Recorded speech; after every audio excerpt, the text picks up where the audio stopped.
In this in this video, we talk about how to make a shoppable video. So this is an existing shoppable video. You can see the objective is shoppable, how many views it's had, how many clicks, how many sales, forms that it's reached sales, and then this the sales form CRM. So meaning how many people got to the sales form on the front end and to purchase and whatnot. And then if you're a service-based business, you can do a sales form that way. Not a sales form, but a lead form, and your leads would show up here. Is active, so it's been approved. And then this is just a private one now, which means it's not within the marketplace. Essentially, you could share this with others if it's private and let them use it through a link. So I'll look at first creating one, and you can, when you create a shoppable video, you can upload a new video or use existing media. And existing media is really your shorts that are shown on the front end that are under your profile. So you can choose from existing ones and, take that existing video that you have and turn it into a shoppable video. So a lot of times, like, brands will get on trend and start uploading their videos from other platforms and realize, wait, I can connect this with products, and it would sit in the marketplace. And so that's what we have that for, is so you can take those videos and turn them into a shoppable video. So I'm going to go through the features of the shoppable video. I'm not going to create a new one at the time, but this will show you everything that's in there when we edit it. So our objective here is a shoppable video, but you can also make website videos or website visitor videos as well. And if you're a service-based business, you can make a lead video that will go to a lead form. If you're a restaurant, that restaurant then goes to your DoorDash and whatnot. If you're, if you have an event going on, you can add a link to that event from the video. If you're just looking for more followers with a video or video views, you can do that as well. But the main ones, and this one I'm going to talk about, is a shoppable video.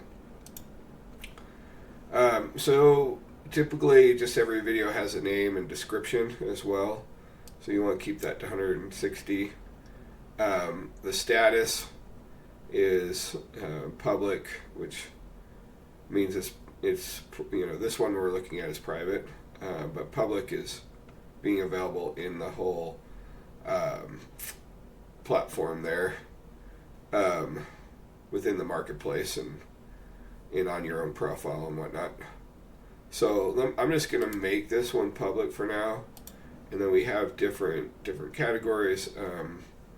The categories isn't so important right now because we're moving towards an AI data-driven label system. So don't worry about that right now. And then you can define, hashtags, keywords, handles that you want to see this video be shown with. And then the audience tab is just by country, region, cities, and you can add multiples or just leave it to all, and it'll be shown everywhere. Now integrations, you'd be able to tie products in with the shoppable product, shoppable videos. So whatever products you have here, and we'll see what this says here. Trend made me buy it. and then you can tie this in the e-commerce platform integration. You can tie that into like WooCommerce or Shopify. We have BigCommerce as well. We'll add Shopline and some other ones as we get it going. Email integration. So let's say that you get a new order. We actually, as long as you have your privacy policies and terms of conditions set within Trend, we'll share that email address from your customer as long as they're your customer. So that can go into your email, like Klaviyo, MailChimp, and I'll show you those in a minute.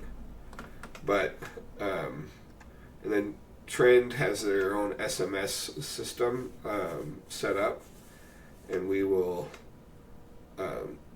get that going. Now, a postback URL, if you want to send the order data to another system, it doesn't share the credit card info. It will share like the last four or whatnot. But that's more of an advanced feature for a programmer. Now the funnel, this is more for third-party systems where they're showcasing your video, and then they provide a bridge video to that for more detail, and you can provide more detail as well on the sales form. So this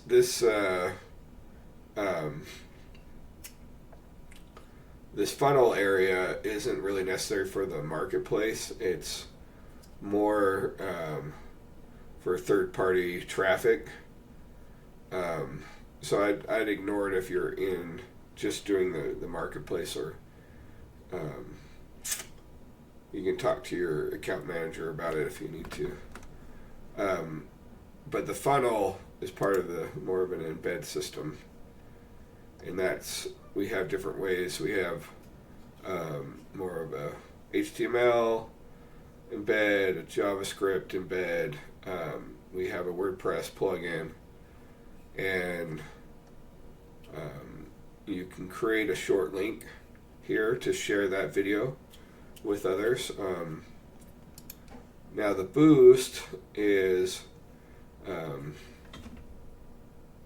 your bid. Basically, you're boosting your shoppable video ads, and you can turn that on, publish it, pause it, whenever you like. Now, analytics. This will show you, how your video is doing, but this shows you how creator affiliates are doing with your campaign. So that is adding a campaign, a shoppable video.